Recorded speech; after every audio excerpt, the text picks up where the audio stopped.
Hare Krishna, Vardhana Mataji. Please accept my humble obeisances. Srila Prabhupada ki jai, Guru Maharaj ki jai. This is Aditi Devi Dasi in India, Pune. Hare Krishna, Aditi Mataji, Danvas Pranam. Please accept my humble obeisances. All goes to Srila Prabhupada. Thank you so much, Mataji, for joining the call and giving us your association. I think you're enjoying in Pune, Mataji. Yes, very Yes, much. sir. Very much. Thank Thank you. you so much. Hare Krishna. Hare Krishna.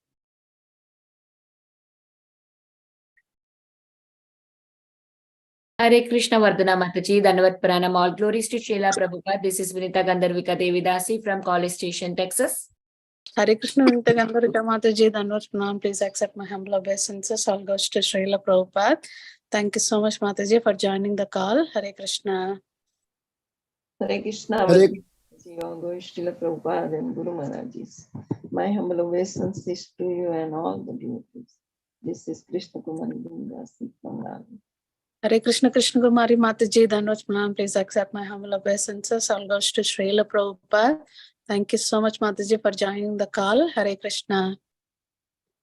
Hare Krishna, Vardhana Mataji, please accept my humble obeisances. All goes to Prabhupada, all goes to all the Maharajas all over the world, and all goes to all the Bhakti Sangha devotees. Thank you very much for allowing me to join. Dandavat Pranam. Hare Krishna, Krishna Kumar, Sukkar Krishna Prabhu, Danvas Pranam. Please accept my humble obeisances. All goes to Srila Prabhupada.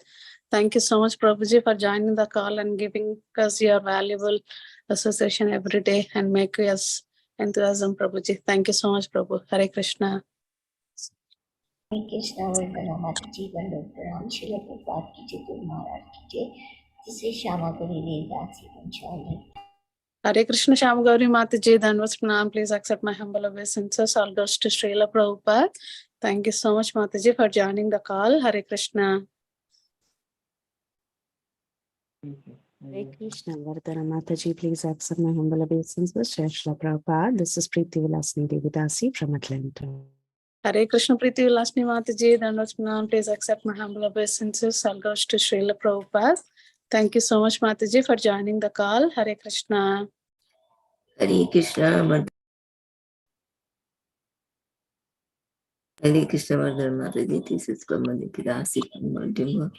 Please accept my humble obeisances. All goes to Srila Prabhupada, all goes to Guru Maharaj, and all the devotees. Hare Krishna. Hare Krishna, Kamadikti Mataji, Danvas Pranam. Please accept my humble obeisances. All goes to Srila Prabhupada. Thank you so much, Mataji, for joining the call. Hare Krishna. Thank you. We didn't get your darshan today, Mataji.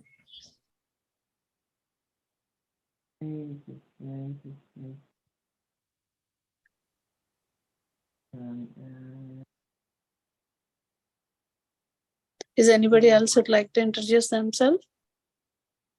Hare Krishna Mataji. I'm Sudhakar. I'm joining from Saudi Arabia. All glories to all the devotees. Thank you very much for giving me the opportunity to join the session. Hare Krishna, Sudhakar Prabhuji, Danvas Pranam. Please accept my humble obeisances. All goes to Srila Prabhupada. Thank you so much, Prabhuji, for joining the call. Hare Krishna.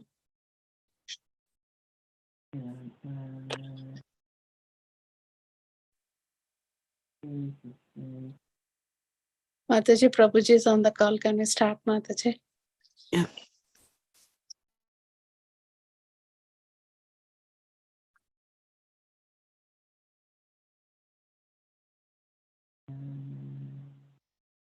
Welcoming all of you to the Bhakti Sangha conference call. Today we are very fortunate to have His Grace Balaram Shakti Prabhuji. Prabhuji is going to enlighten us on the topic of Srimad Bhagavatam, 7th canto, chapter 1, verse number 31. Hare Krishna Prabhuji, Danvas Pranam. Please accept my humble obeisances. All goes to Srila Prabhupada. Thank you so much, Prabhuji, for giving your valuable time and association to us this morning and enlightening on the topic of Srimad Bhagavatam. I'll hand out the call to you, Prabhuji. Hare Krishna. Hare Krishna Mataji. Thank you very much. Thank you for offering this opportunity. So let's start. Today we will be discussing from the 7th canto of chapter 31st verse. Namo Vishnu Padaya Krishna Preshtaya Bhutale Srimate Bhakti Vedanta Swamaniti Namine. Namaste Saraswati Deve Gauravani Pracharane Nirvishesha Shanyavadi Paschatya Deshatarine. Jai Shri Krishna Chaitanya Prabhu Nityananda Shri Advaita Gadadhara Shivasati Gaura Bhakta Vrinda. Hare Krishna, Krishna Krishna, Hare Hare, Hare Rama, Rama Rama, Hare Hare. Hare Krishna. So let's read the verse, translation, and purport and see what we can learn from today's verse. Very famous verse. We will read. Gopya kamat bayat kamso dveshat chaidyadayo nripaha sambandhat vrishnaya snehat yoyam bhaktya vayam vibho. This is Narada Muni speaking to King Yudhishthir. He says, my dear King Yudhishthir, the gopis by their lusty desires, Kamsa by his fear, Shishupal and other kings by envy, the Yadus by their familiar relationship with Krishna, you Pandavas by your great affection for Krishna, and we, the general devotees, by our devotional service, have obtained the mercy of Krishna. Of course, the general devotees refers to the Vaidhi Sadhakas, those who achieve perfection by practice of Vaidhi Sadhana only. It refers to them. So, purport. Different persons achieve different types of mukti, like Sayujya, Salokya, Sarupya, Samipya, and Sarshti, according to their own interest, intense desire, which is called bhava. Thus, it is described here that the gopis, by their lusty desires, which were based upon their intense love for Krishna, became the most beloved devotees of the Lord. Although the gopis at Vrindavan expressed their lusty desires in relationship with a paramour, Parakiya ras, they actually had no lusty desires. So that's why it is called as Kamarupa Ragatmika Bhakti. Rupa means form, Atma means essence. Kama was the form. Externally, it looked very much like ordinary relationship between a male and a female, conjugal relationship. But the Atma was Ragatmika, Raga. Raga means Krishna Saukyartam Eva Kevalam Udyama, where every endeavor is performed purely for the pleasure of Krishna. So even though externally it looks like Kama, but in essence it is Prema. Kama Rupa Ragatmika Bhakti. That is why it is called as Bhakti. Otherwise, it would be the ordinary material relationships in this material world are Kama Rupa Kamatmika Bhukti. The form is Kama, the essence is Kama, therefore it is nothing but unalloyed sense gratification. Right. So, anyways, so this is significant. This is significant of spiritual advancement. Their desires appeared lusty, but actually they were not the lusty desires of the material world. Chaitanya Charitamrita compares the desires of the spiritual and material world to gold and iron. Both gold and iron are metal, but there is a vast difference in their value. The lusty desires of the gopis for Krishna are compared to gold, and the material lusty desires are compared to iron. Kamsa and other enemies of Krishna merged into the existence of Brahman. But why should Krishna's friends and devotees have the same position? Why should they have the same position? Krishna's devotees attain the association of the Lord as his constant companions, either in Vrindavan or in Vaikuntha planets. Similarly, although Narada Muni wanders in the three worlds, he has exalted devotion for Narayana, Aishwaryaman. The Vrishnis and the Yadus and the father and mother of Krishna in Vrindavan all have familial relationships with Krishna, Sambandha Rupa. Krishna's foster father and mother in Vrindavan, however, are more exalted than Vasudeva and Devaki. So he is establishing that yes, everyone attains perfection, but the perfection attained is at different levels. We will, time permitting, we will discuss this towards the end. But let's start the discussion. Last time, we discussed on this theme of understanding the Supreme Lord's impartiality. Still, the discussion is going on that same theme. So last session, whenever I took, I think 2 weeks back. And today's session have the same theme. We will be building upon it because Narada Muni is, Shukadeva Goswami is going to build upon the same theme by quoting the conversation that happened between Narada Muni and Yudhishthir Maharaj. So I will do a quick recap of what we have already seen and then take it forward from there. Very quick. Okay. So Parikshit Maharaj first questions about the apparent partiality of the Supreme Lord. Okay, because he had already heard about, the Lord always siding with the Devatas and acting in a way to punish the demons. There seems to be some partiality in him. So so Parikshit Maharaj asked this question to Shukadeva Goswami. He says that how did the Lord kill the demons as if partial to Indra? Why is it? Why does he do it? It makes no sense because the Lord is self-satisfied. He is Atmaram. So therefore, he does not expect anything from the Devatas. He won't gain anything from the Devatas. And at the same time, he is beyond the gunas. Therefore, there is no reason for him to show anger or hatred towards the Asuras. So therefore, where is the question of the Lord being partial towards the Devatas and showing hatred towards the Asuras? So this sounds very awkward, but often it is seen that the Lord seemingly favoring the Devatas and actually showing hatred towards the demons. So how would you reconcile this apparent partiality of the Supreme Lord? Please clear my doubt concerning the favoritism and ill will of Narayana. Shukadeva Goswami answers this question. He says, Parikshit Maharaj, this is a wonderful question, as the answer to this will give rise to Krishna Katha. So therefore, I really appreciate this question. This gives me an opportunity to describe about the nature of the Supreme Personality of Godhead. He says, the Supreme Lord, the controller of the material energy, enters into matter and appears to create subordination or prominence of a guna. The Supreme Lord is actually the controller of the three modes. He is controller of the material nature. But he seems to enter into matter and he seems to actually cause prominence or subordination of a particular guna. But actually, the gunas, even though it belongs to Prakriti or material energy, which is his Shakti, it does not arise from his Swarupa.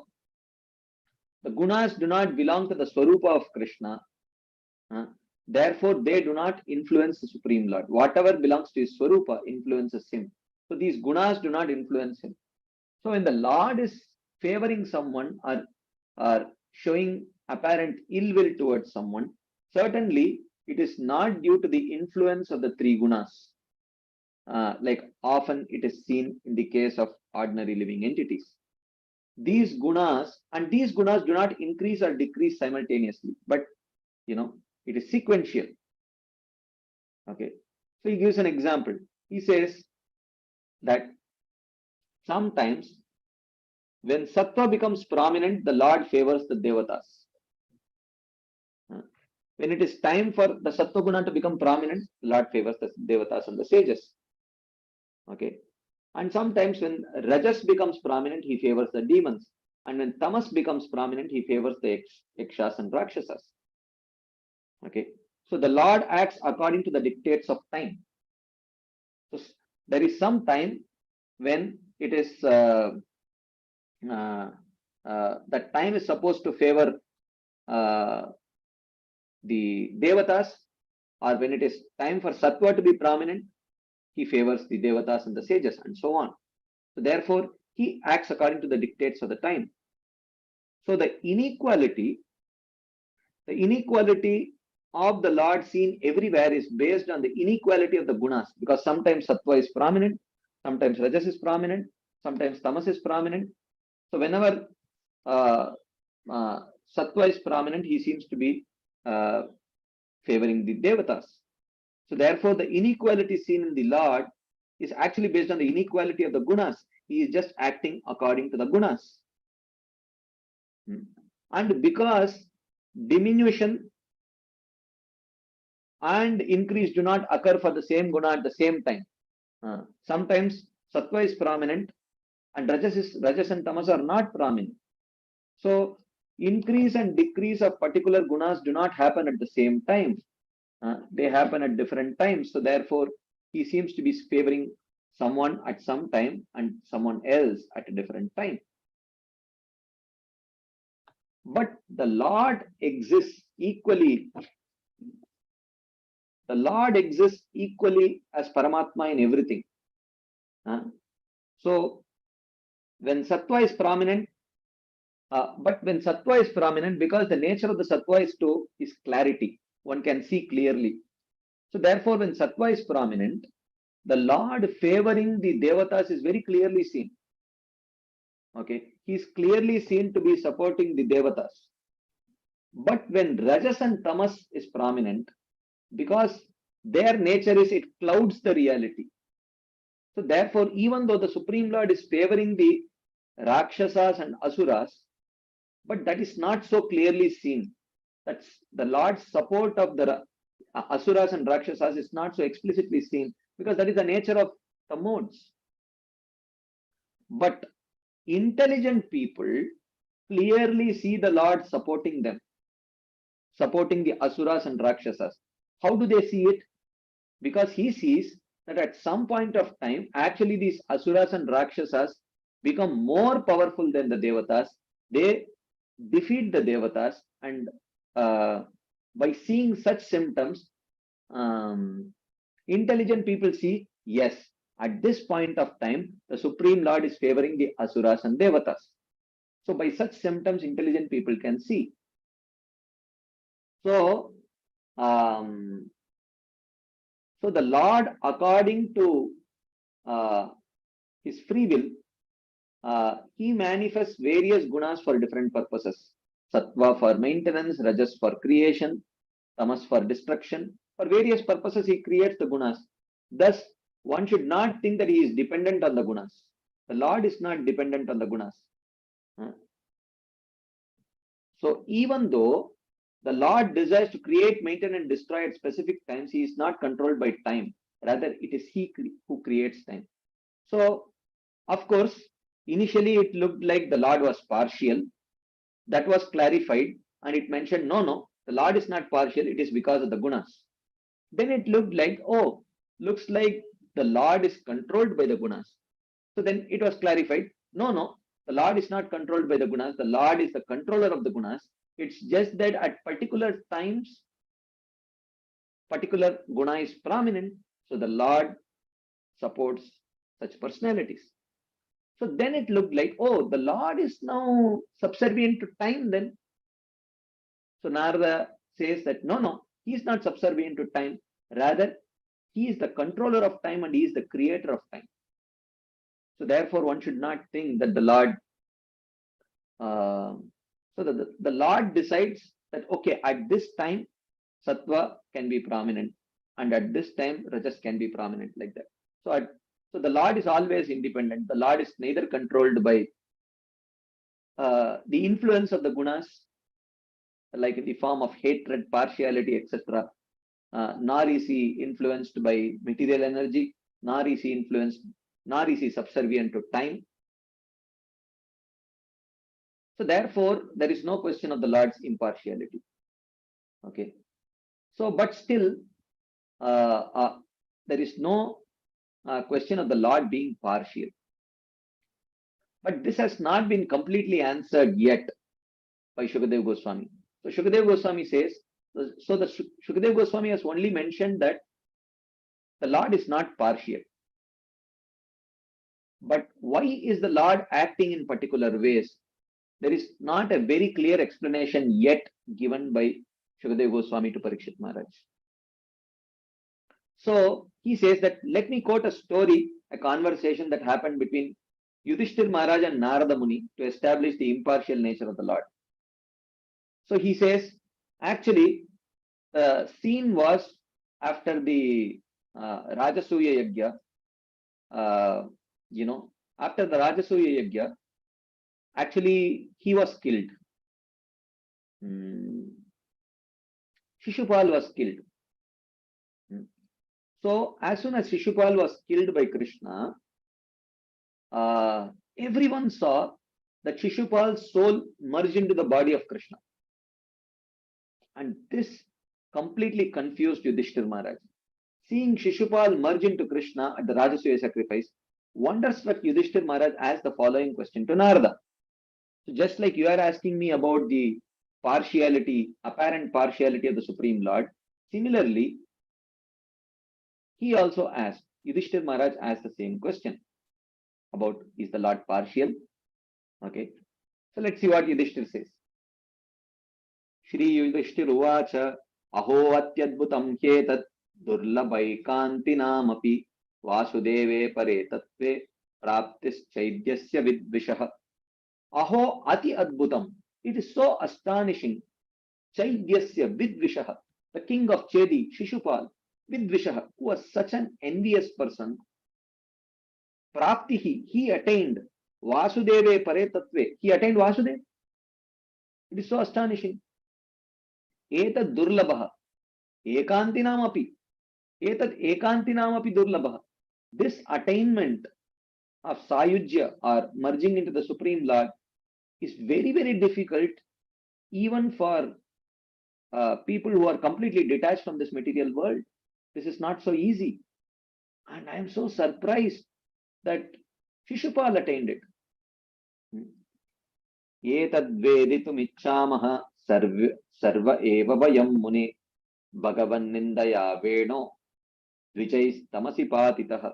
This is all the more, okay, if you say that this is the common practice, you hate the Lord, you get mukti.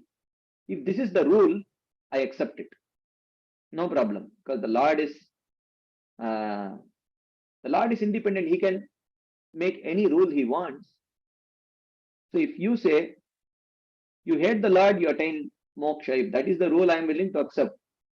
But I am confused because Sarva eva vayam etad veditum ichchamaha. We all are desirous to hear about this subject matter because Venaha patitaha tamasi bhagavad nindaya dvijaihi. Because Vena, he went to hell because of criticizing the Lord. He did the same thing, and Shishupal is attaining liberation. Vena went to hell. So if you say there is the rule that whoever criticizes me gets liberation, I am okay with that rule. But that doesn't seem to be the rule because Vena did the same thing. He went to hell and Shishupal attained liberation. There must be some consistency, right? So what is the principle here? There seems to be certainly some favoritism here. Is it because Shishupal was the cousin brother of Krishna that despite criticizing him, he attained liberation? But Vena had no bodily connection or relationship with Krishna. Therefore, he was sent to hell. Is that the reason? There seems to be some favoritism here. This is going to confuse a lot of people.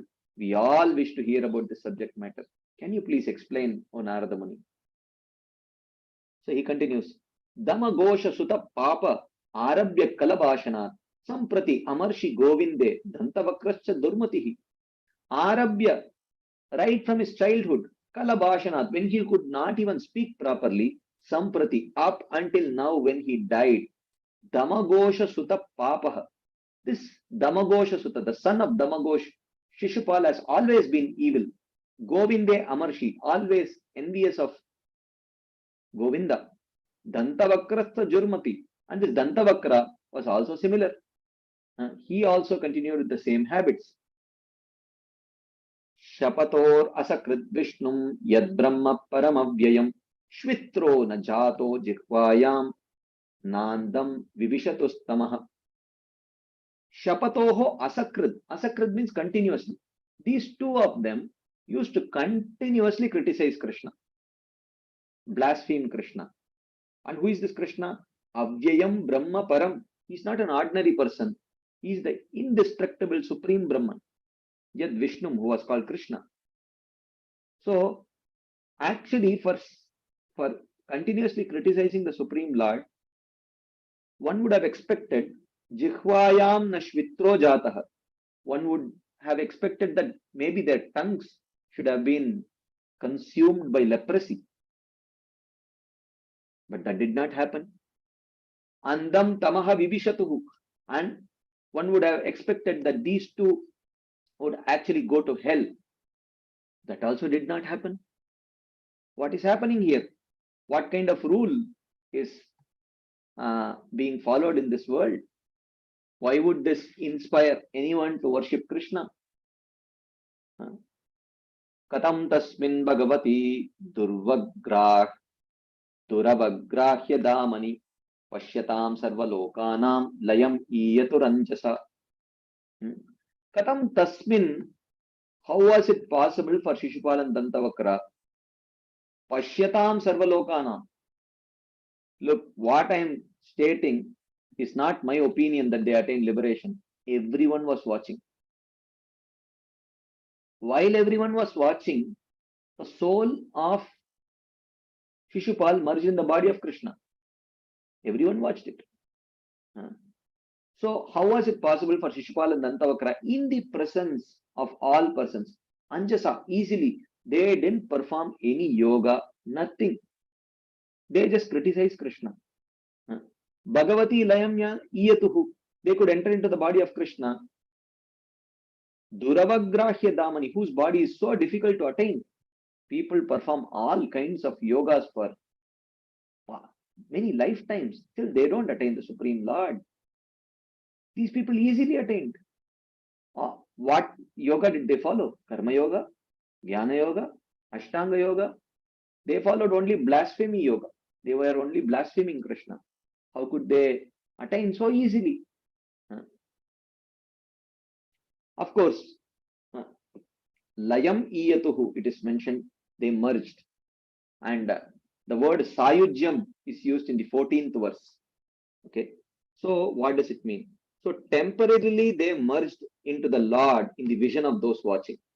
So it was temporary merging because Dantavakra and Shishupal were actually Jaya and Vijaya. Right? So Sayujya means that they joined the Lord.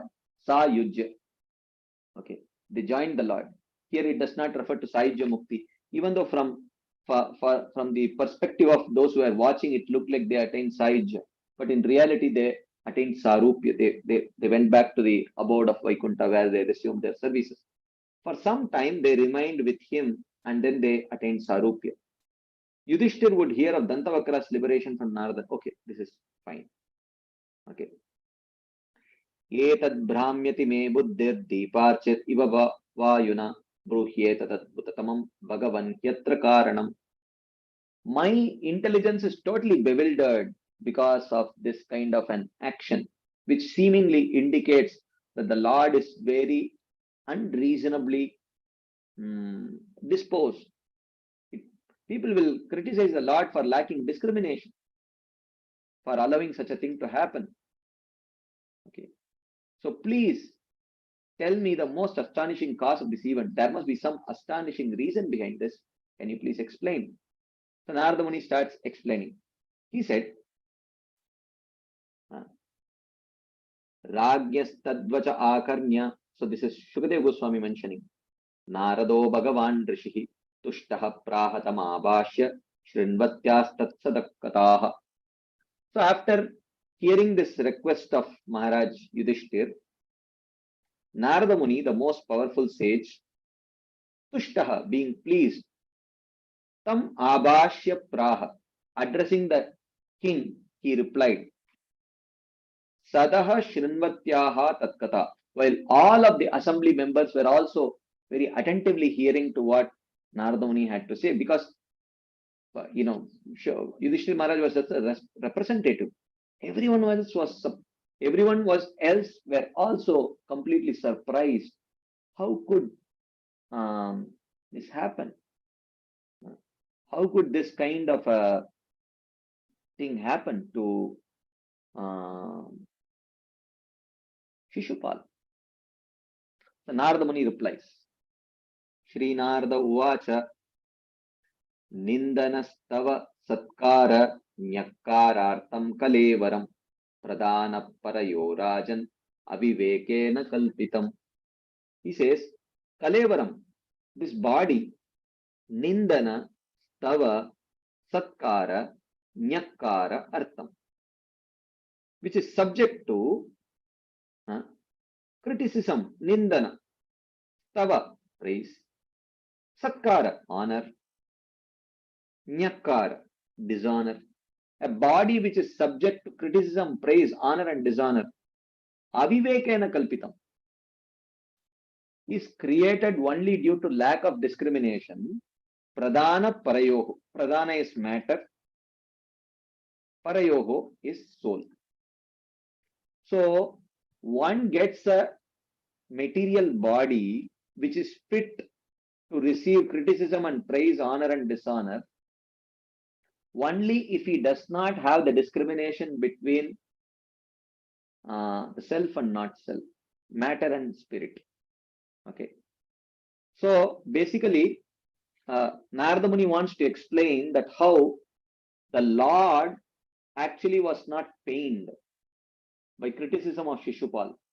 Why? Because such a pain, one gets affected by praise or criticism, honor or dishonor, only if they are identifying with the material body. Which he says, even the Jnanis who discriminate between matter and spirit, even they are not affected. Who are these Jnanis? Ordinary living entities. Even these Jnanis are not affected by this kind of honor, dishonor, criticism and praise, etc. Just because they understand the difference between body and soul. So even with that discrimination, one does not get disturbed. So the Supreme Lord is no ordinary Jnani. He is the Supreme Personality of Godhead. Why would he get disturbed by the criticism of Shishupal? Only persons attached to the body react with happiness and distress. The body, which is a cause of verbal criticism and praise, bodily and mental respect and disrespect, is produced by lack of distinction of Atma and non-Atma. Okay. Himsa tadabhimanena danda parushyayoryata vaishamyam iha bhutanam mamaham iti parthiva. O king, O Yudhishthira Maharaj, himsa tadabhimanena. Similarly, ideas of violence also arises due to bodily identification. Yata danda parushyayoho vaishamyam iha bhutanam. And when ideas of punishment and threat arise, there is unequal treatment for all beings. Mama ahamiti. So then people start thinking, oh, these are my enemies, these are my friends. I will kill these enemies and I will protect these friends. So due to bodily identification, all these criticism or praise. He criticizes me, he praises me, he attacks me, he is beating me, I will beat you in return. So this unevenness is accomplished for all beings due to bodily identification. Okay. So in the material world, the cause of all these things is bodily identification. But is the Supreme Lord, does he fall in this category? So he says, Yan nibaddo bimano yam tadvadat praninam vadah tatanayasya kaivalyad abhimano kilatmanah parasya dama karturhi himsa kenasya kalpate. Yad nibaddo abhimanah, because of the bodily conception of life, tadvadad ayam praninam vadah. Because of bodily identification, the living entity thinks, when the body is destroyed, I am also destroyed. When the body is criticized, I am also criticized. When the body is honored, I am honored. When the body is dishonored, I am dishonored. Why? Yan nibaddo abhimana. Because of identification with the body. But na yasya abhimanaha. But this kind of bodily identification is not there with Krishna. Kaivalyad Akilatmanaha. Okay. Who identifies himself as the Paramatma. Parasya that Paramatma which is different from matter and different from Jiva. Neither is identifying with matter, nor is he identifying with the Jiva. The Jiva is also not from the Swarupa of Krishna. The Jiva is not a part of Krishna's Swarupa Shakti, even though it is spirit. But it is an inferior spirit. It is Tatastha spirit. It is not spirit which is made of the Swarupa Shakti. Damakartuhu, even though he is a punisher, he does not have the concept of being a killer or being killed. So he says, the Lord does not have any kind of bodily identification. He neither identifies with the material body. What to speak of that? He does not even identify with the Jiva. Okay, he is superior to both of them. So there is no question of his being disturbed by honor, dishonor, praise, criticism, etc. So he says, even though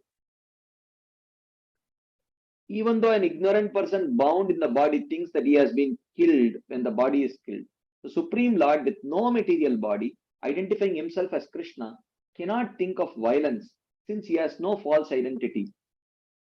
Because he knows what to speak of that. Nainam chintanti shastrani, nainam dahati pavakaha, nachainam kledayantyapo, nashosheti marutaha. This is the case of this is the situation of the inferior soul, which is inferior spirit, tatastha spirit. Even that cannot be touched by any matter, gross or subtle. How can the Supreme Lord, who is even superior to the spirit soul, how can he be touched? And he does not identify with either the spirit or the body, or the spirit soul or the body. The meaning is this: for all jivas, there is a body which is not Atma, and there is an Atma, the Jiva. If Krishna were to have such a body and Atma, then he would also have false identities like the Jivas. So, the Jiva has a material body, but the Atma is not material. But when the Jiva identifies with the material body, there is false ego. But for the Supreme Lord, his body is of the same nature. There is no difference between his body and soul. But Krishna's body is non-different from Krishna. Paramatma arising from Krishna's Swarupa identifies himself as Krishna and is made completely of Krishna. He also identifies as Antaryami. So the Lord, when he appears as Krishna, he identifies as Krishna. When he expands as Antaryami, he identifies as Antaryami. But in either case, he does not identify himself as the Jiva's body or the Jiva, which do not arise from the Swarupa of the Lord. So he is not identifying with the material. He does not have a material body. He does not identify with it. He is different from the Jiva and anything made of Maya. He is completely different. So therefore, because of not identifying with things which do not arise from his Swarupa, how can he hate anything, and who will hate him? So therefore there is no question of hating, because he does not identify with anything that does not arise from his Swarupa. Okay. So then the question is, does the Lord harm persons like Shishupal who hate him? He punishes them, but for their own benefit. Since he is the friend of all beings, he punishes them for their own benefit. He does not hate them because he is not attached. Hatred and attachment arises from material identification. Because there is no material identification, there is no hatred, there is no preference, Then the question arises, what is wrong with criticizing the Lord? Since it does not affect the Lord in any way, right? What is wrong in criticizing the Lord? Because the Lord is anyways not upset by it, right? So Krishna says, Narada Muni says, Tasmad vairanu bandena nirvairena bhayena va Snehat kamena va yunjat katanchinnikshate pratak. Tasmad, therefore, vairanu by continuous enmity. He says, therefore, by continuous enmity, or nirvairena, by favorable relationships, snehat kamenava, or by conjugal feelings arising from strong spiritual affection, bhayenava, out of the fear of transgressing morality as an unmarried lover or even as a married lover, katanchit yunjat, the mind should concentrate on the Lord. The mind should concentrate on the Lord because the Lord is superior to matter, the Lord is superior to spirit, and he is not affected by these mundane considerations of hatred or partiality. Na ikshate pratak. So when we fix our mind on the Lord, what happens? One will realize a relationship with the Lord only according to the mode of practice. So if we are even if we have continuous enmity, we will realize a relationship accordingly. Or if we have a favorable relationship or conjugal feelings, whatever it is, one will realize na ikshate pratak. One will realize a relationship with the Lord according to the mode of practice. Okay. So the question is, what is wrong with criticizing the Lord since it does not affect the Lord in any way? The problem is the criticizer will generate bad karma for himself. Okay, he will generate bad karma for himself. This is stated through Kaimutya Nyaya. Nindam bhagavata shrinvam tat parasya janasya va tato napaiti yassopi yatyada sukritachyutah. One who even hears the blasphemy of the Supreme Lord or his devotees should immediately do something or leave that place, otherwise he will put into hellish life. This is about hearing. What if someone personally criticizes the Supreme Lord? What will happen to him? Certainly he will go to hell and suffer. This is true. So ideally, criticism should give rise to suffering. Criticism of the Supreme Lord. But there are two types of criticism. Favorable criticism and unfavorable criticism. Okay. The favorable criticism is born out of prema. Like for example, this is mentioned in the 10th canto, 47th chapter. So I will read the translation directly. Like a hunter, he cruelly shot the king of the monkeys with arrows, Vali. Lord Ramachandra, hiding behind a tree, not directly confronting Vali, like a hunter, he cruelly shot Vali. Why?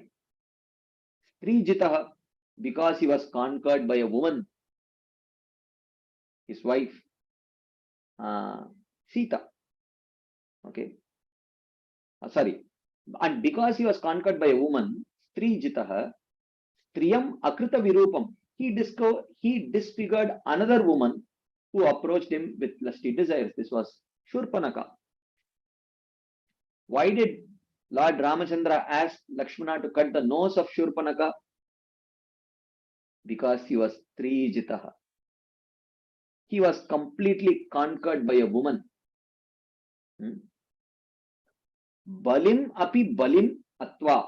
And even after consuming the gifts of Bali Maharaj, Bali is Bali Maharaj. Bali again refers to gifts. Atva. He accepted all the gifts given by Bali Maharaj. Aveshtayad Dvangshavad. He bound him with ropes like one would bind a crow. Tad alam asita sakyaihi. So let us give up all friendship with this dark complexioned boy. Dustyajaha tat kata artaha. Even if we can't give up talking about him, the gopis are criticizing Krishna in this way. Look, this is that person. What he did to Vali, what he did to poor Shurpanaka, because he was so attached to that woman. What he did to Bali Maharaj, he accepted all the gifts and then bound him like a... This is the way he reciprocates. We should all give up our friendship with this dark complexioned boy, even though we are unable to even give up talking about him. So this is a favorable type of criticism which is born out of prema. This is spoken by the gopis, right? So this is a spurt of light from the crest jewel of prema, not attained by anyone except the gopis. So this is favorable criticism, which is born out of prema. But unfavorable criticism has two types. That which arises from absorption in the Lord. This is the case of Shishupal. He was completely absorbed in the Lord. And that which does not arise from absorption in the Lord, this is the case of Vena. So Shishupal, the question was, why was Vena not rewarded with liberation? Why was he sent to hell? And why did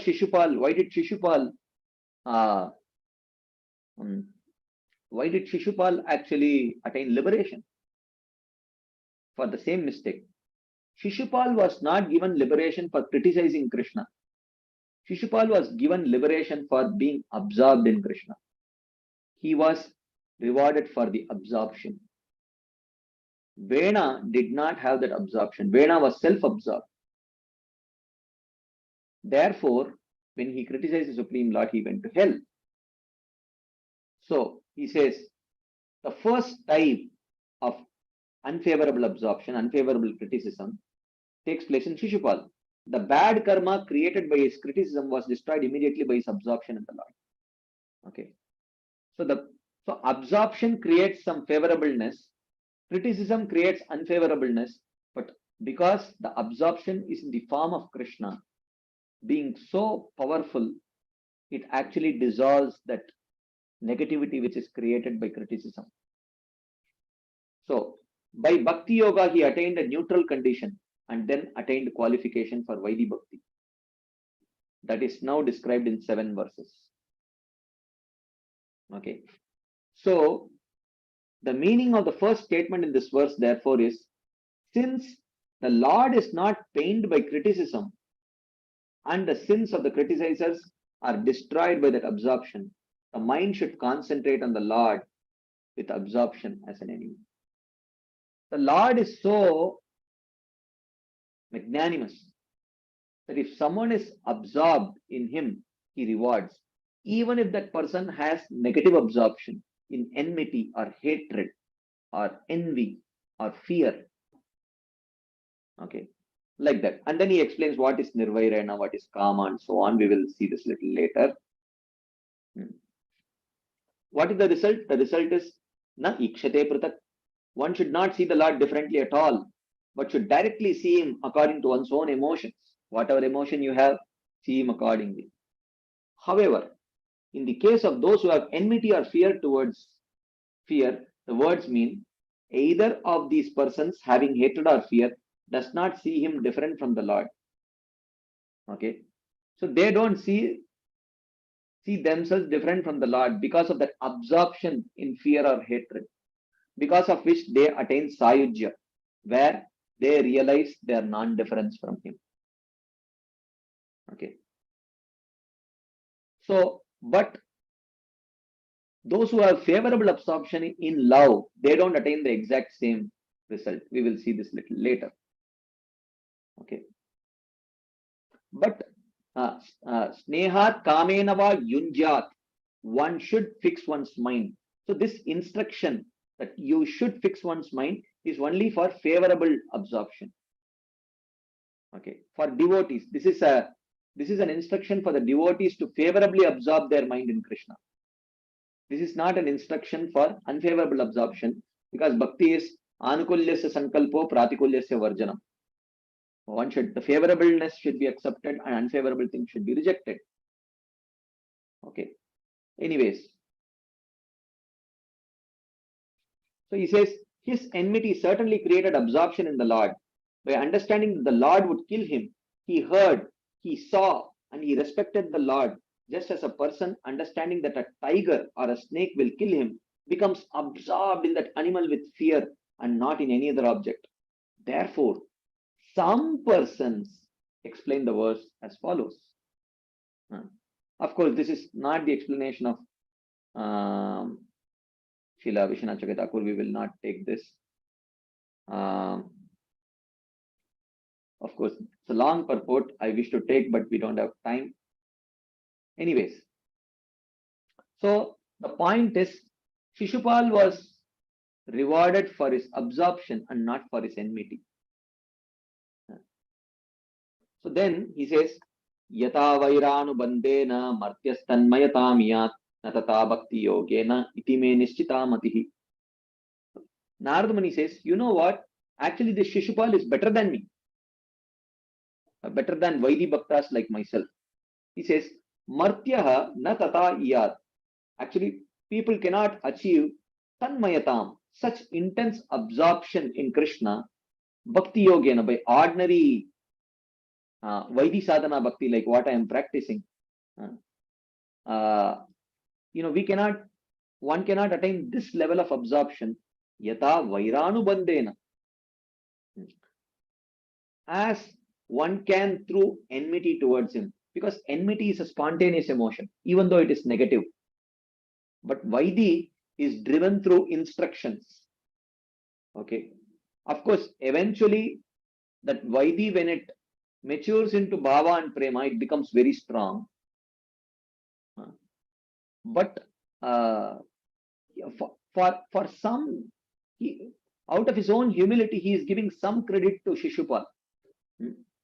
That this Shishupal is better than me, better than Vaidi sadhakas like me. Of course, he's not a Vaidi sadhaka, he's a Siddha, he's a perfected person.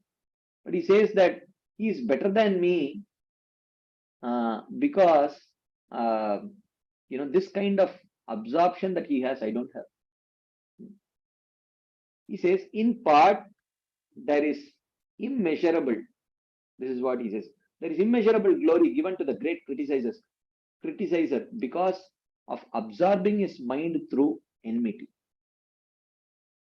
By continuous enmity, vairanu bandhen, anubandhen, continuous.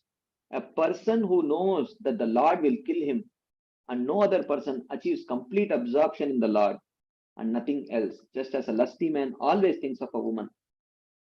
But one does not become absorbed so quickly by Bhakti Yoga.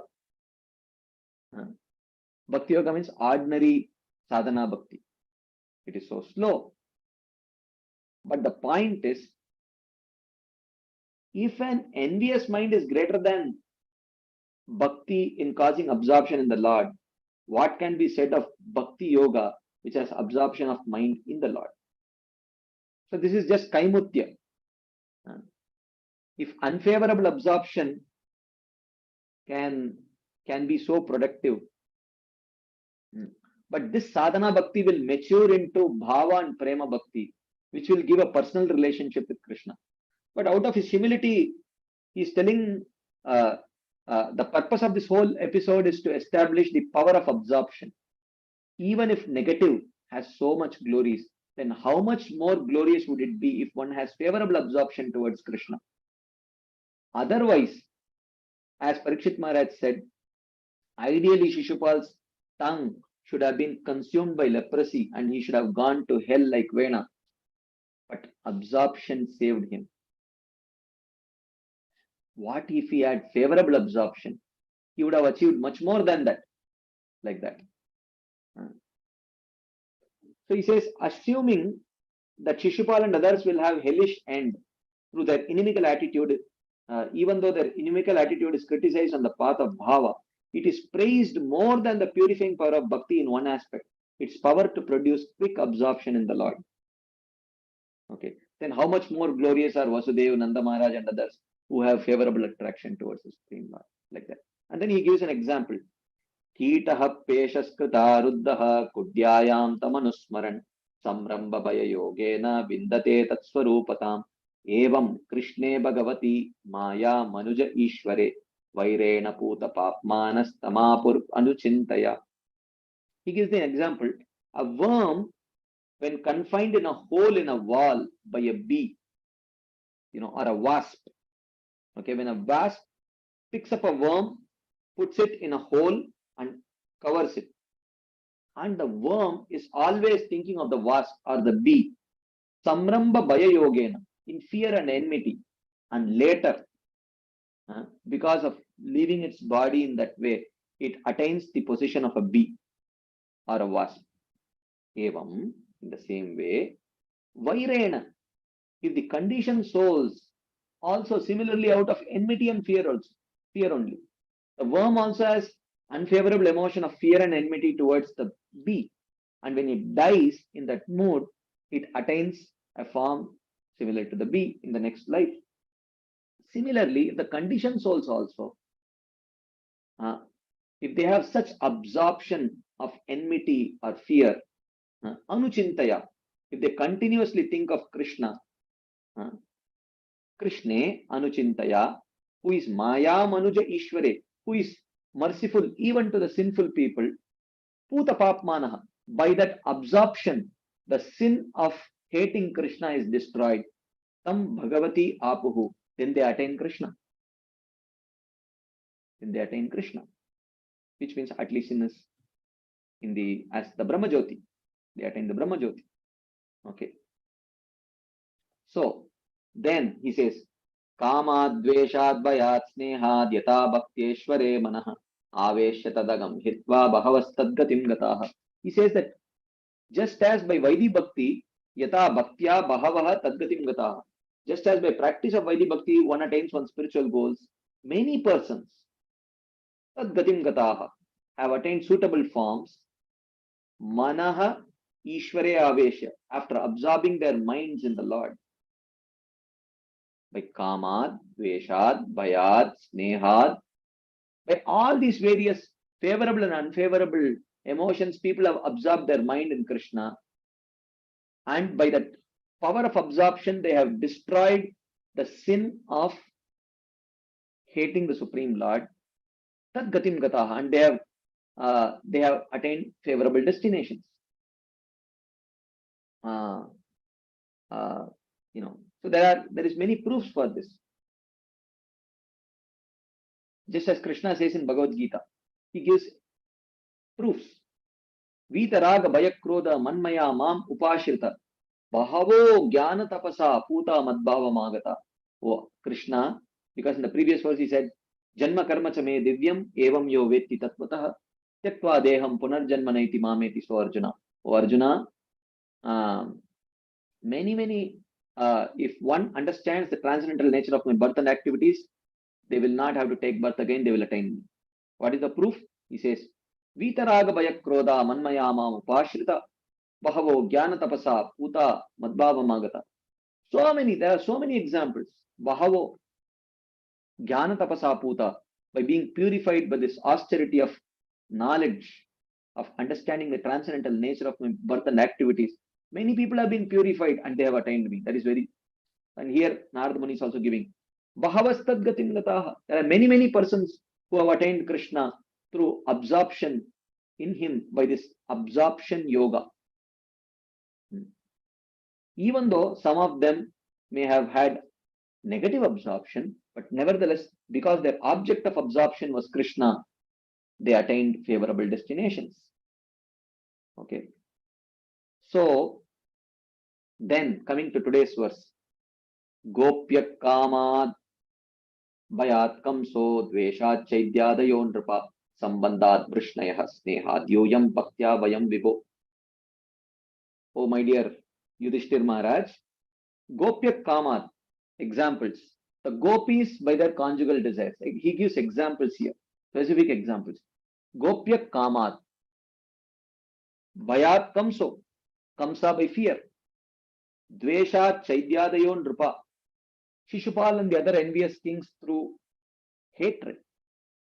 Vrishnayaha Yuyam, the Yadus and you Pandavas, Snehat Sambandhat, by your affectionate family relationship with Krishna, and Vayam Bhaktya, and we, like myself, Narada Muni and others, through Vaidhi Sadhana Bhakti. This is the proof. So whatever he has, the principle that he has mentioned in the previous verse, he gives the proof in this particular verse. Okay. So he says that, of course, he gives example for all these things. So he says, Kamsa achieved Sayujya. Shishupal, Dantavakra and Poundrak achieved Sarupya. Other enemies achieved Sayujya, Salokya and other suitable goals. So we will come back to this, what they attained. Okay. And but he says, Katamopi na vena syat panchanam purusham prati tasmat kenapyupayena mana krishne niveshayet. Katamaha api panchanam. Any of these 5 types of persons, na venaha, but not vena. Why? Because vena did not have absorption in Krishna. Syat, they will attain their objectives purusham prati, in relationship to the Lord. But tasmat, therefore, manaha krishne niveshayat. One should somehow think of Krishna kenapyupayena, by one of the favorable methods. Because why you want to hate Krishna? Because hatred need not mature into absorption. But sadhana bhakti will mature into absorption at the stage of ruchi, asakti, bhava, prema for sure.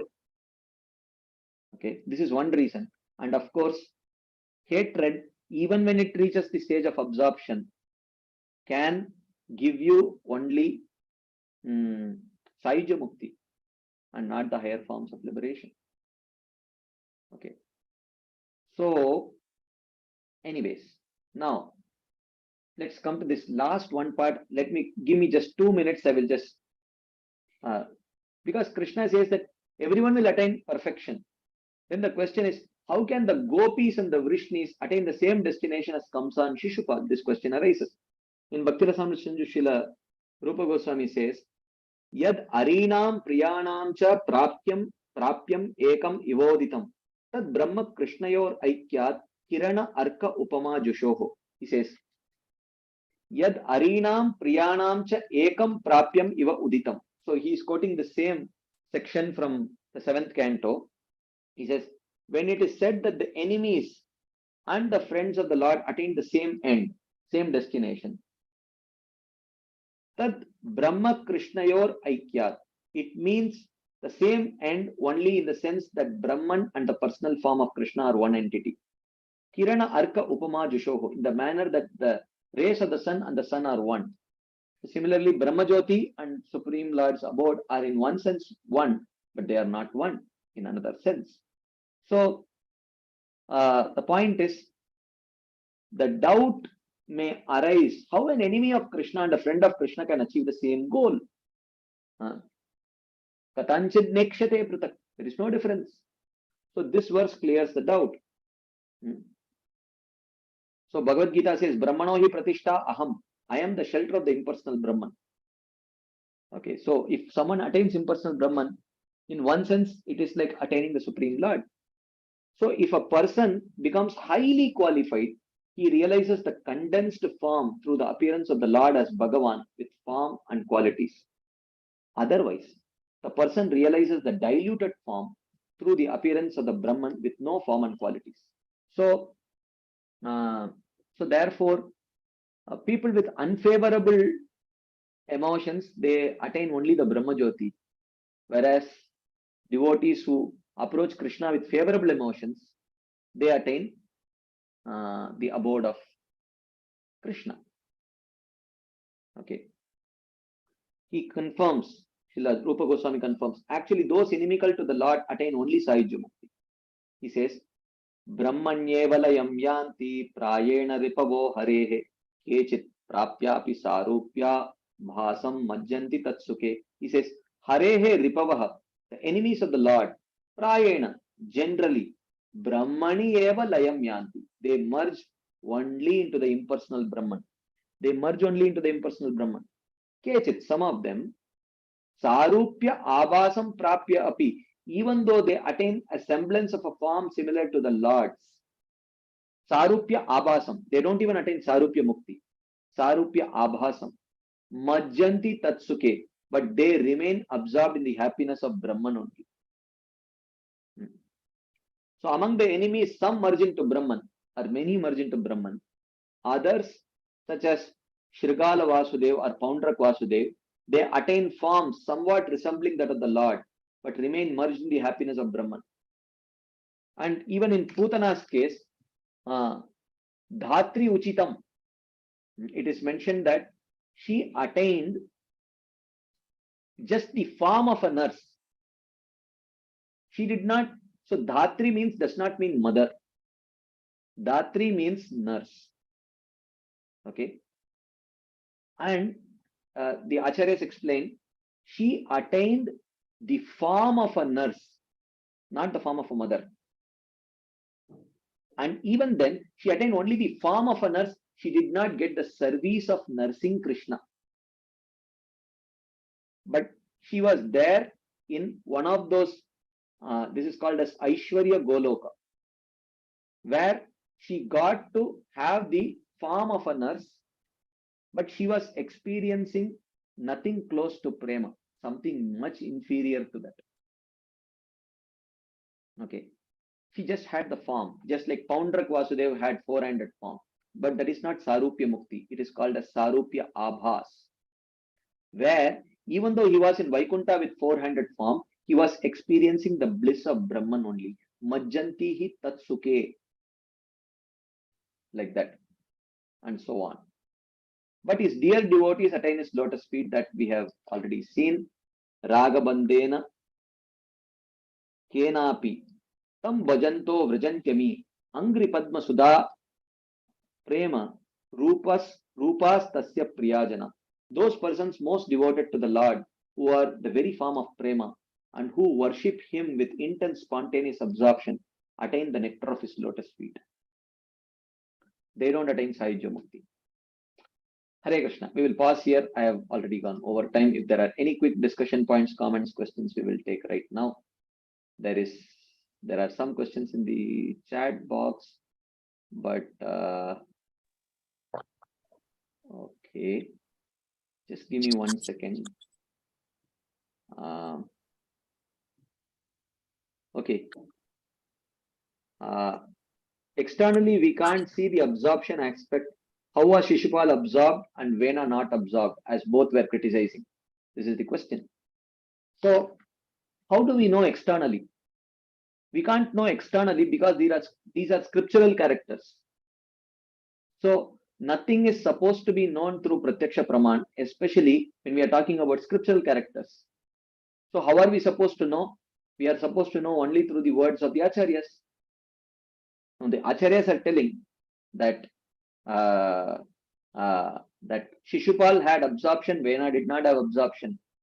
So, where is the question of seeing? We have to see through our ears only. We can't see through our eyes because anyway they are not there in front of our eyes. So, that is how we understand. Okay. There are some hands up. Let's take the hand questions first and then we will go to the chat box questions. Yes. Preeti Vilasini Mataji. Hare Krishna Prabhu, thank you so much for another very, very interesting class. Prabhu, 2 comments and a follow-up question. One was, thank you so much for telling us about how anger was, in the case of Kamsa and anybody else, certain spontaneous feelings are actually resulting in absorption over Vaidhi Sadhana Bhakti, when practice leads to eventual perfection of Baba, and then there is absorption. So I had never thought or read that point, and it was very nice that you brought it out.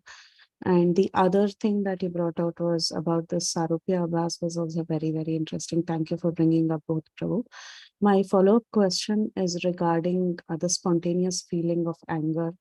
I'm still trying to understand within my mind how a spontaneous feeling, like any spontaneous feeling, how can it result in intense absorption? If it is a spontaneous feeling, it's just something that comes out spontaneously, but where is the question of absorption during that time? Only if the feeling has developed for a while, the absorption can come, right? Like, for example, like the Vaidhi Sadhana Bhaktas, as they practice and eventually they attain perfection of bhava, that is when the absorption comes. But how can a spontaneous feeling like anger result in absorption? That is something that I'm not able to understand in my mind. So can you elaborate a little bit on that? Actually, I thought this was very obvious because I mean, I don't know, at least I have been struggling with anger. It creates intense absorption actually. In that person, So I'm saying. yeah, in the person, yeah. So against that person, envy, anger, they definitely create very strong absorption actually. So, meaning like you Much have better been, than the Vaidhi sadhana. We are struggling, for us to absorb in the holy name or the holy deity, how difficult it is. We yes. know that. Yeah. So, meaning when we say spontaneous anger, meaning we have been thinking of that person continuously in anger, Yeah. but feeling of anger is the spontaneity that we are talking about. The feeling In of this material world, such kind of continuous anger is very difficult because we are constantly distracted by other material sense gratificatory desires that even one may give break to anger.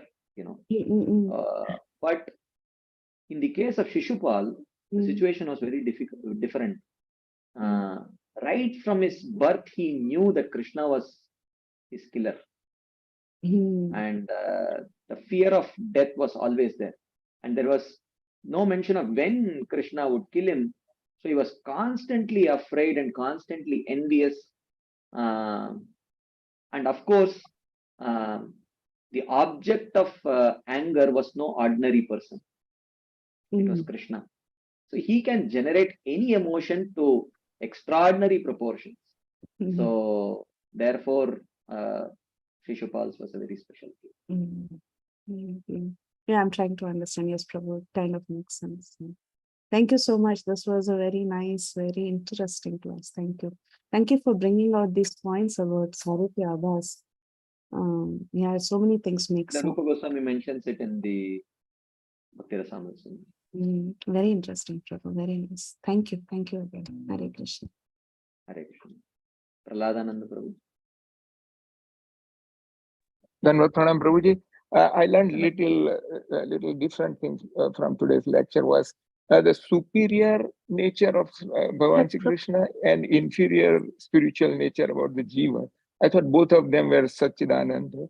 What kind of difference is that? I just want some little, information on that. Dhanavad Pranam Prabhuji. Dhanavad Prabhuji. Yeah, they are spirit, but not same spirit. One is Tatastha spirit, another is spirit of Swarup Shakti. Like we see the spiritual world, it is spirit, but it is spirit born out of the Antaranga Shakti or the Swarup Shakti of the Supreme Lord. Its nature is different. And Tatastha spirit's nature is different. Tatastha can come under the influence of matter, but spirit which is under the control of Antaranga Shakti cannot come under the control of matter. So even though both are spirit, but there is actually gradations in spirit. Yeah. So Mother Yashoda and all other Nitya Parikar, they fall under internal energy? Yeah. I see. Yes. Yes. Okay. All right. So does a jiva like us can attain that internal or never? We can become constitutionally. Jivas will always be tatastha only. Like for example, like if you say iron filings. So what will happen to if small iron filings are there, and when a wind blows, what will happen to those iron filings? What will happen to those iron? I'm asking you. If small iron filings are there, when wind blows, what will happen to them? They'll just be blown off and extinguished. They will be blown away. But if there is a very powerful magnet, very, very huge, powerful magnet, and all the iron filings stick to that magnet. So then when the wind blows, what will happen to those iron filings? They'll still be still stuck there. They will not be blown. Yeah. So when one attains that perfection, when the jivas attain that perfection, they come under the influence of this powerful magnet of Antaranga Shakti. Then the tatastha nature will be completely subdued, because the nature of that Antaranga Shakti will completely take over. So even though the Jiva remains Tatastha, his Tatastha nature will be completely subordinated and subdued by the internal potency of the Supreme Lord. I see. Yeah. So that much highest he can attain. Yeah. Yeah. It's as good as being under internal potency. Yeah. Thank you very much for that explanation, Prabhuji. Thank you very much. Hari Om. Sukakar Krishna Prabhu. Hare Krishna, Balaram Shakti Prabhu. Dandal Pranam, accept my humble obeisances. Prabhuji, there's, you told one point, Gopis got the same Kamsa and Shishupal destination. That is not able to reconcile at all because Gopis were in such high I conjugal. clarified, Prabhuji. Already the last part was, I clarified it clearly that Kamsa, Shishupal, they attain, the demons attain only Sahyajya Mukti, whereas the Gopis and the eternal associates are even devotees, they attain a personal relationship with Krishna. So when it says that both attain the same destination, it Wrong. means they don't, it means both attain a transcendental destination, but one is Sayujya, another is a personal relationship. Okay, and another thing, Prabhu, how to get absorbed in Krishna? We are doing chanting, we are reading Bhagavatam, Nityam Bhagavatam Seva, Bhakti Sangha classes, but that absorption is not coming.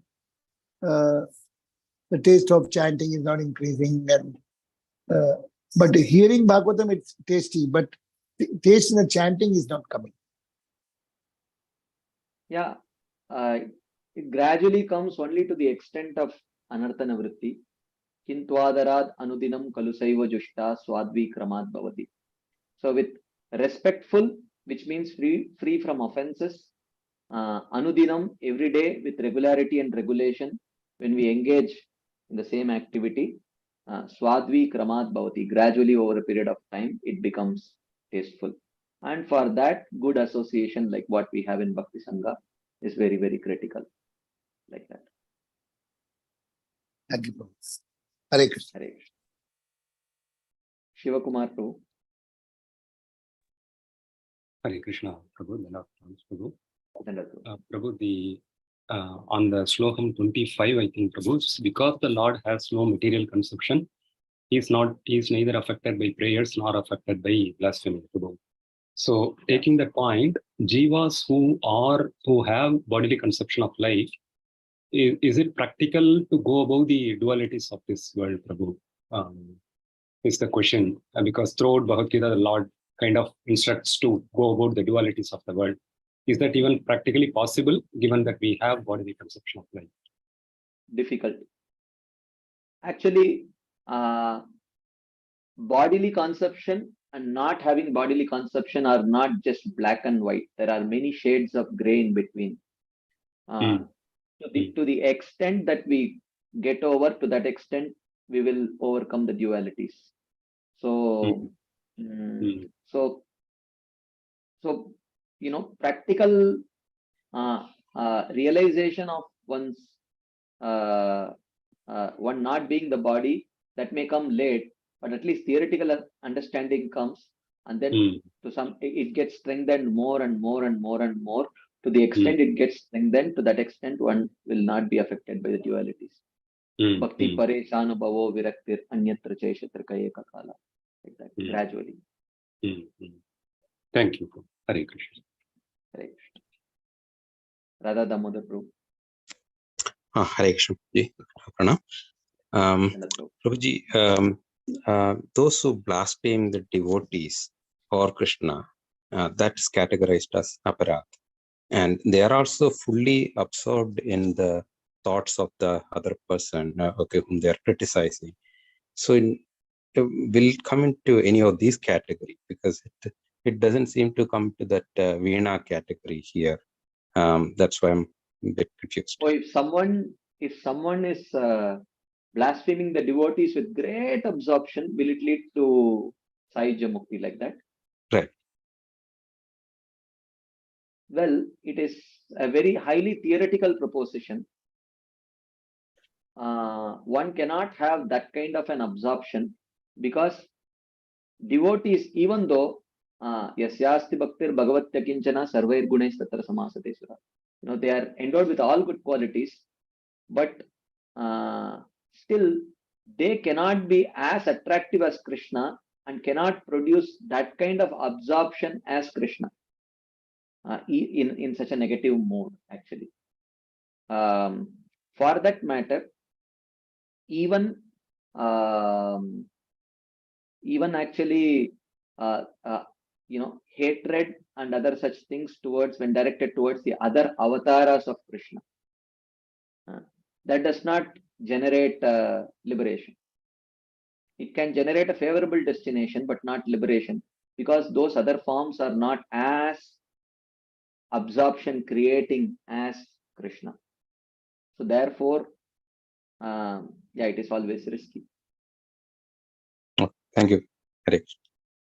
Hare Krishna. Keshav Priyamati. Hare Krishna, Dandavat Pranams. Prabhuji, telling that when we're discussing the starting thing, Prabhuji, the Lord is not partial. He just follows the time. When Sattva Guna predominates, he favors Devatas. When Raja Guna dominates, he favors, it looks like he favoring demons. But again, we discussed, Prabhuji, time is under the control of the Lord. So indirectly, is it not like Lord is only deciding to whom to support, Prabhuji? Because time is not independent, right? Time I am. Kalo Asmi, he says, no, Prabhuji. Yeah. So, yes, does it mean indirectly the Lord is actually favoring someone? No, he creates the system. He creates the system. So he does not keep changing the system if he wants to support someone or not support someone. He creates the system, and whoever falls within that system, if they are demons, and if it is time for supporting the demons, they get the support. If they are devatas, and if it is time for supporting the devatas, they get the support. So that way he is neutral.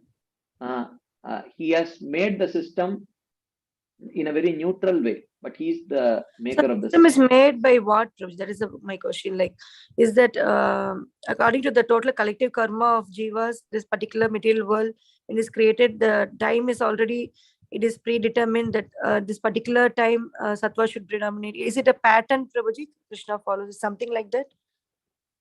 Yeah, he creates a pattern for certain things, for universal affairs. There are many aspects of time.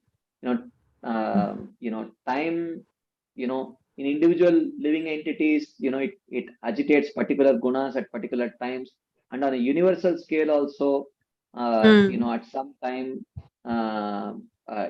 during this period that sattva is prominent. How exactly it is, only Krishna knows. And he creates that system and cycle like that. Just like, like we have a daily cycle: early morning goodness, late morning passion, night ignorance, like that. Similar such cycles on a more macro scale are there, which makes sometimes the devatas more powerful, sometimes the asuras, sometimes rakshasas, like that. Yes, Prabhuji. And another question is regarding absorption. You're telling Shishupal and Vena, you're telling Prabhuji that absorption Shishupal had is, does he like get inspired by the qualities of Lord's form, his activities, everything totally gets absorbed? Is it like that, Prabhuji? Because you're getting Sarupya, no, Prabhuji? You are showing that, no, like Shishupal gets Sarupya. Sarupya, because he was Shishupal was form as Lord.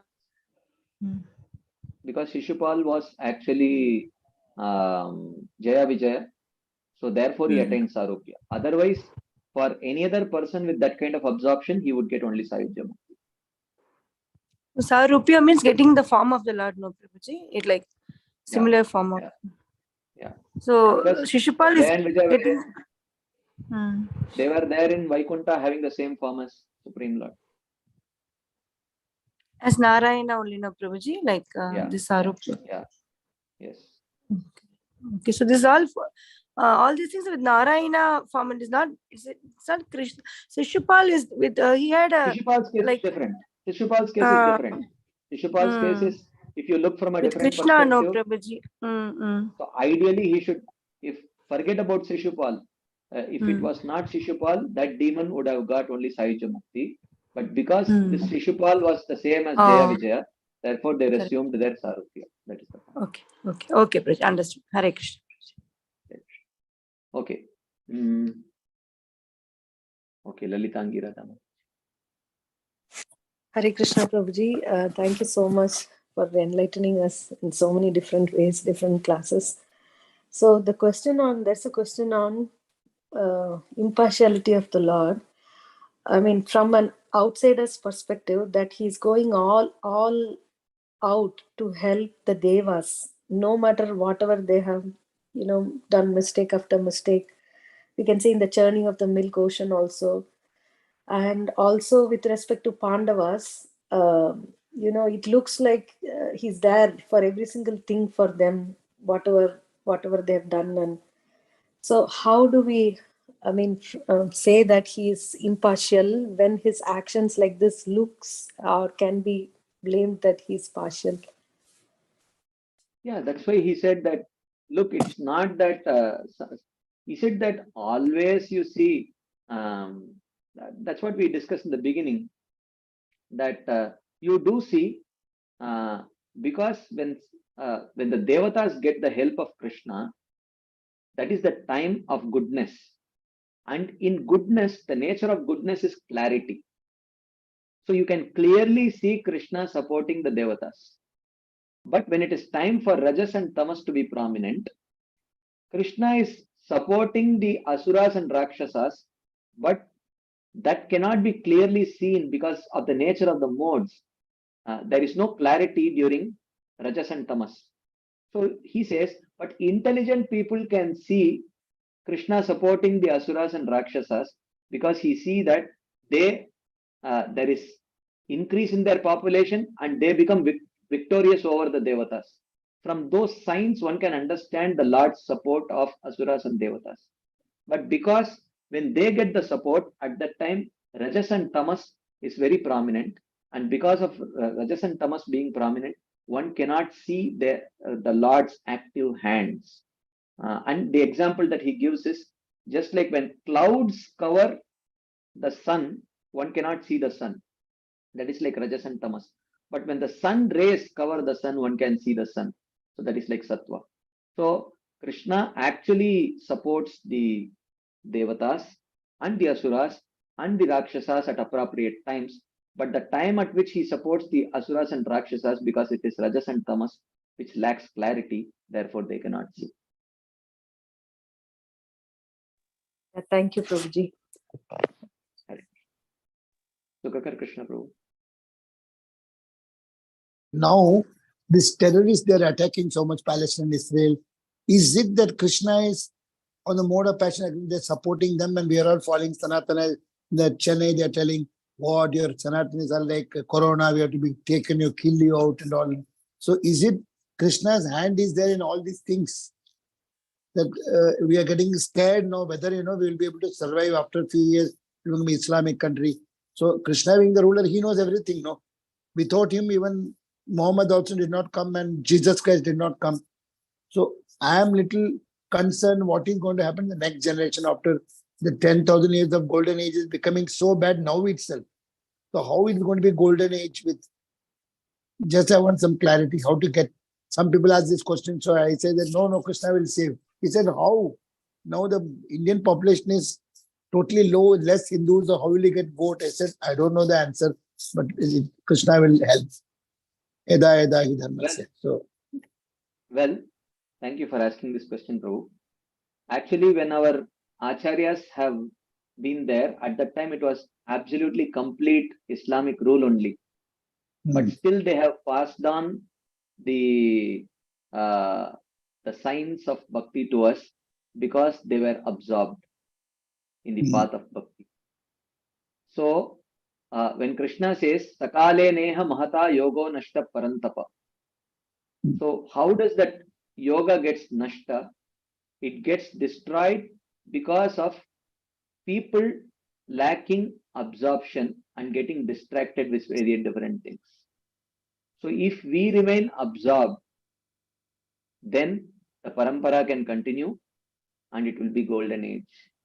But if we get distracted with all the things which are happening around us, then we will lose absorption And we, the people who are supposed to continue the parampara, we will get absorbed in other things which are happening around us. So there will always be people ready to fight for the religion and other such things. But there are people needed who need to actually focus on the goal of life so that that parampara can continue. We can't afford to get absorbed in these things, various propagandas, what will happen if they take over, what will happen if these take over. There have been cases when actually we were under the other rules, Islamic rule and other rules, but still people have, and you see in the Middle East, when it is actually under the Islamic rule, still the most powerful propagation of Krishna consciousness is happening there. So Gulf. that is a proof actually. Yeah, the Gulf. Yeah. So actually, if people are absorbed, the parampara will continue. If people get distracted with things happening around us, then the parampara will stop. That is my understanding. So the answer is Tivra Bhakti. Just keep doing Bhakti, Prachar, Jivadaya. Yes. Vinasakali Viparita Buddhi. What's happening is going to end and will become Krishna consciousness all over the world. Spread every corner, nook and corner will be devotees. That's all. That's what I'm thinking. Yes. Trying our best. Thank you, Prabhu. Thank you for the hope you gave. Correct. Okay, I don't know. I have time, but I am sure there must be a time to end this session. But whatever the organizers say, I will follow.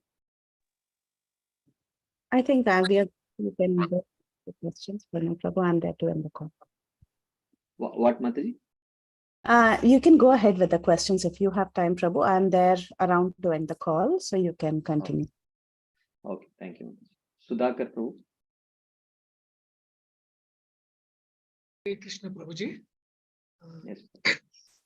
Just want to clarify my understanding because something is not getting into my head. In short, what is the fundamental difference between the Sayujya liberation and Sarupa liberation? What I understood from the conversation is Sayujya liberation is that soul joining the God, and Sarupa liberation is soul taking the similar form of the Lord. Is it my understanding right? Yes, Sayujya is where you enter into the Brahma Jyoti and there is no active service to the personal form of the Lord there. But Sarupya Mukti is you go to the abode of the Lord like Vaikuntha, where you may get a form similar to that of the Supreme Lord. That is more personal. It's considered to be one of the personal liberation. Sarupya, Sarshti, Samipya, and Sarshti. And Sayujya is an impersonal liberation. So, okay, in reality, I'm just trying to. So, what's the difference when you have mentioned that Brahma Jyoti and Brahma is same, and then why here the difference is there? Or what is the purpose of the liberation? I'm trying to. Sometimes I get confused. So, what is the whole aim of our soul? Is to get the Sayujya Mukti or Sarupa liberation?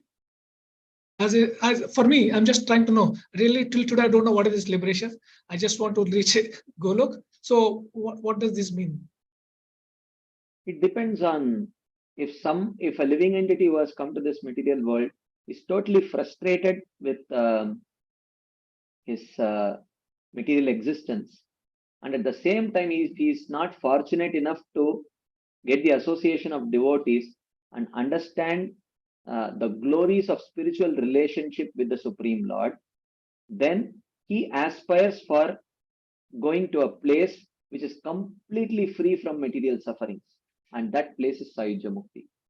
But if someone is fortunate enough to get the association of devotees and gradually in their association develop an appreciation for personal relationship with the Supreme Personality of Godhead, then that person starts aspiring for going to the spiritual world and establishing a personal relationship with the Supreme Lord. So depending on the fortune of that living entity, he develops a different understanding of what is his goal. So, someone may have Sayujya Mukti to be their goal. Someone may have Prema to be their goal. But the goal of the when a soul identifies Sayuja Mukti as the goal, that soul is ill-informed. Ill-informed soul may aspire for Sayuja Mukti. A well-informed soul aspires for prema, like that. Okay. Thank you, Prabhuji. Hare Krishna. Mother Gail.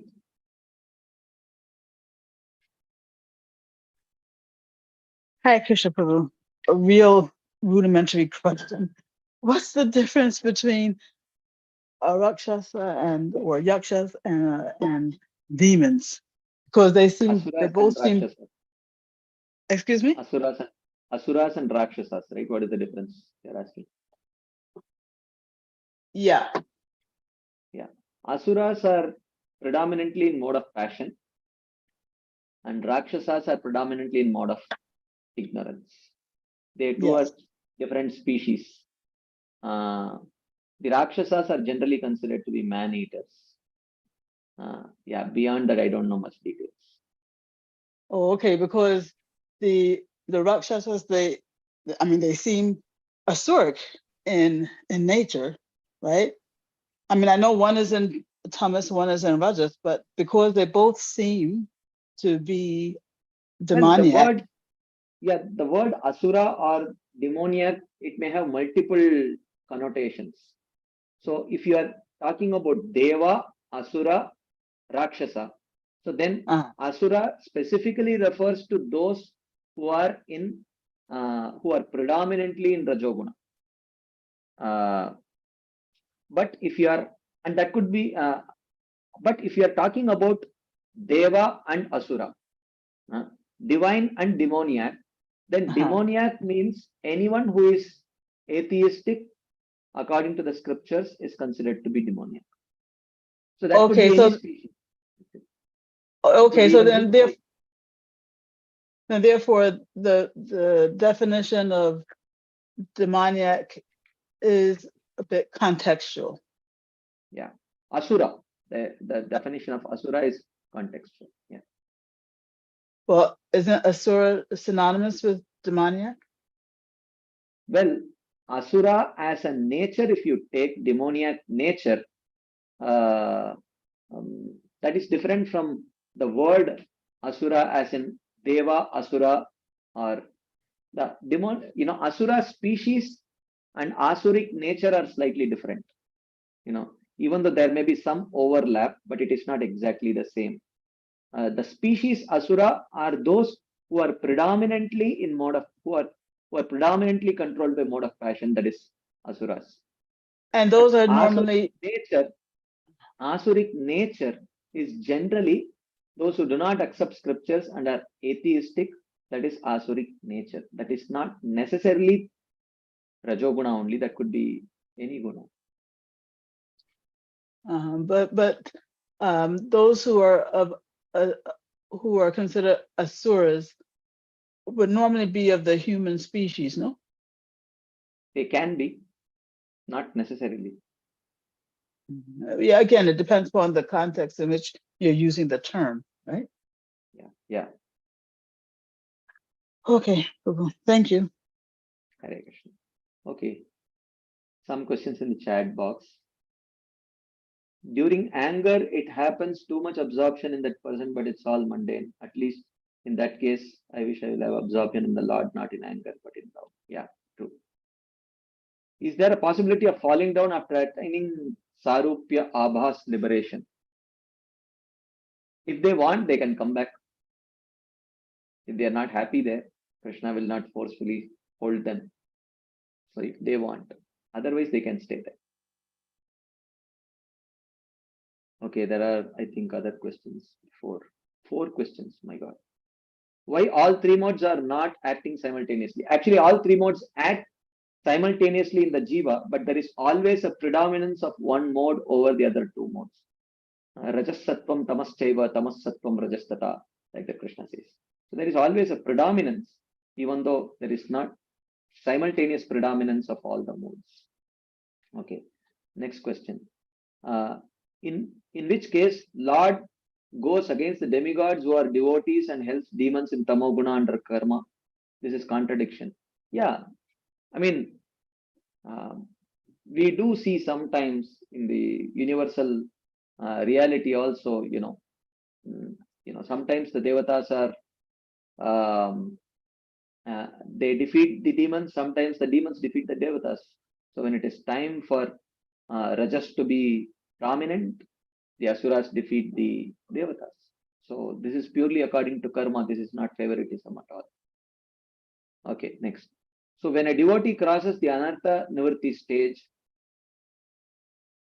so when a devotee crosses the anartha stage, is realized one that he will be at the soul level. When he crosses anartha nivritti stage, will he be at the level of soul? No. So when he reaches the stage of bhava, a devotee attains his position of self-realization. Okay, next question. Three modes are not factors for the Lord. That the mind is tamo, rajo, less sato. But Bhagavad Gita, Lord as mind should be given to the Lord. Yeah, I don't understand the question clearly. Yeah, the three modes are not there in the Lord, but if a living entity is covered by the three modes, so when he gives his mind to the Supreme Lord, then it leads to the subduing of the material modes because the Lord is transcendental. And when the modes get subdued, then one is able to meditate on the Supreme Lord. Like that. Okay. Okay, so I think we will pause here. Thank you very much. Okay. Yes, Jyoti Mataji. Hare Krishna, Dandavat Pranam, Prabhuji. I ek minute mein prashna chal. Prabhuji, my question is, you said about Rakshasas and Asuras. So is that Asura does the action on the basis of their mode, but Rakshasas, and they doesn't know the scripts, but whereas the Rakshasas know the script very well and still they use it against the ill of others. Is my understanding correct, Prabhuji? That kind of a description is not given. Rakshasas are predominated by mode of ignorance. Asuras are predominated by mode of passion. That's all. Because we call Ravan as Rakshas, no? He was knowing all the scripts. Incidentally, he also was knowing all the scriptures.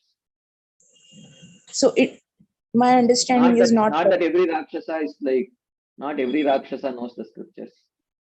Like that. And how to respect holy name? You made a statement. Please give some hints on that, please. Hare Krishna. Dandavat Pranam to you. How to respect the holy name? We can respect the holy name by hearing, by understanding the glories of the holy names.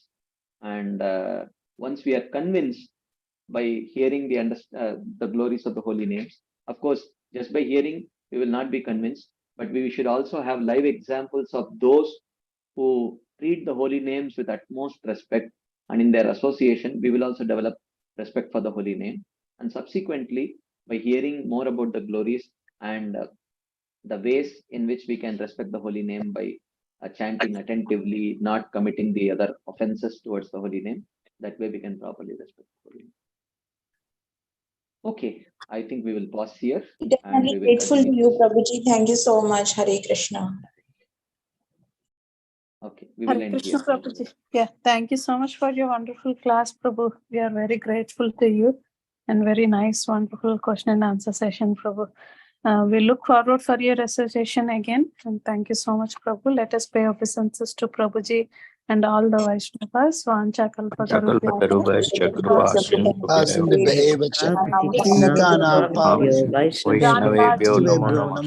Jai Srila Prabhupada Jai Bhagwan Shakti Prabhuji ki Jai. Jai. Thank you, Prabhuji. Such a beautiful class. So happy to see you again. Radhe Radhe. Jai Shri Radhe Shyam. Sabko mile Vrindavan.